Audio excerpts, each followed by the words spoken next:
യഹസ്കേൽ പ്രവാചകന്റെ പുസ്തകം 6-ാം അധ്യായം 1 മുതലുള്ള വാക്യങ്ങൾ. യഹോവയുടെ അരുളപ്പാട് എനിക്കുണ്ടായതെന്തെന്നാൽ, മനുഷ്യപുത്ര, നീ ഇസ്രായേൽ പർവ്വതങ്ങളുടെ നേരെ മുഖം തിരിച്ച് അവർക്ക് വിരോധമായി പ്രവചിച്ചു പറയേണ്ടത്: ഇസ്രായേൽ പർവ്വതങ്ങളെ, യഹോവയായ കർത്താവിന് വചനം കേൾപ്പിൻ. മലകളോടും കുന്നുകളോടും നീരൊഴുക്കുകളോടും താഴ്വരയോടും യഹോവയായ കർത്താവ് ഇപ്രകാരം അരുളി ചെയ്യുന്നു: ഞാൻ നിങ്ങളുടെ നേരെ വാൾ വരുത്തും. ഞാൻ നിങ്ങളുടെ പൂജാഗിരികളെ നശിപ്പിക്കും. നിങ്ങളുടെ ബലിപീഠങ്ങൾ ശൂന്യമാകും. നിങ്ങളുടെ സൂര്യസ്തംഭങ്ങൾ തകർന്നു പോകും. നിങ്ങളുടെ നിഗതന്മാരെ ഞാൻ നിങ്ങളുടെ വിഗ്രഹങ്ങളുടെ മുമ്പിൽ വീഴിക്കും. ഞാൻ ഇസ്രായേൽ മക്കളുടെ ശവങ്ങളെ അവരുടെ വിഗ്രഹങ്ങളുടെ മുമ്പിൽ ഇടും. ഞാൻ നിങ്ങളുടെ അസ്ഥികളെ നിങ്ങളുടെ ബലിപീഠങ്ങൾക്ക് ചുറ്റും ചിതറിക്കും.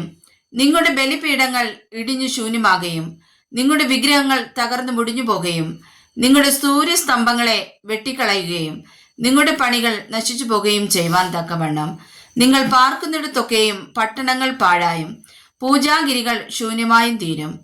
നിഗതന്മാർ നിങ്ങളുടെ നടുവിൽ വീഴും. ഞാൻ യഹോവയെന്ന് നിങ്ങൾ അറിയും. എങ്കിലും നിങ്ങൾ ദേശങ്ങളിൽ ചിതറിപ്പോകുമ്പോൾ വാളിന് തെറ്റിപ്പോയവർ ജാതികളുടെ ഇടയിൽ നിങ്ങൾക്കുണ്ടാകേണ്ടതിന് ഞാനൊരു ശേഷിപ്പിന് വെച്ചേക്കും. എന്നെ വിട്ടകന്ന് പരസംഗം ചെയ്യുന്ന അവരുടെ ഹൃദയത്തെയും വിഗ്രഹങ്ങളോട് ചേർന്ന് പരസംഗം ചെയ്യുന്ന അവരുടെ കണ്ണുകളെയും ഞാൻ തകർത്തു കളഞ്ഞ ശേഷം നിങ്ങളിൽ ചാടിപ്പോയവർ അവരെ പിടിച്ചു കൊണ്ടുപോയ ജാതികളുടെ ഇടയിൽ വെച്ച് എന്നെ ഓർക്കും. അവരുടെ സകല മ്ലേച്ഛതകളാലും ചെയ്ത ദോഷങ്ങൾ നിമിത്തം അവർക്ക് തങ്ങളോട് തന്നെ വെറുപ്പ് തോന്നും. ഞാൻ യഹോവയെന്ന് അവർ അറിയും. ഈ അനർത്ഥം അവർക്ക് വരുത്തുമെന്ന് വെറുതെയല്ല ഞാൻ അരുളി ചെയ്തിരിക്കുന്നത്. യഹോവയായ കർത്താവ് ഇപ്രകാരം അരുളി ചെയ്യുന്നു: ഇസ്രായേൽ ഗൃഹത്തിന്റെ ദോഷകരമായ സകല മ്ലേച്ഛതകളും ചവിട്ടി അയ്യോ കഷ്ടമെന്ന് പറക. അവർ വാൾ കൊണ്ടും ക്ഷാമം കൊണ്ടും മഹാമാരി കൊണ്ടും വീഴും.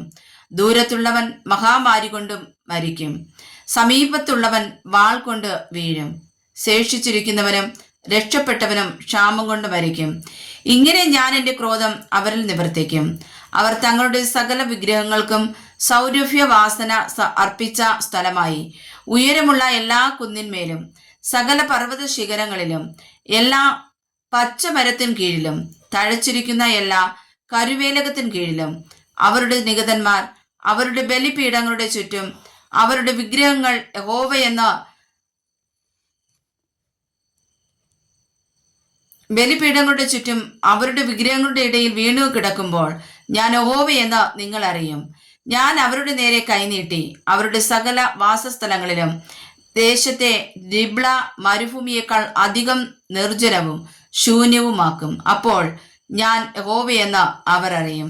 വായിച്ചതായ വചനങ്ങളാൽ കർത്താവ് നമ്മേവരെയും അനുഗ്രഹിക്കുമാറാകട്ടെ. ആമേൻ.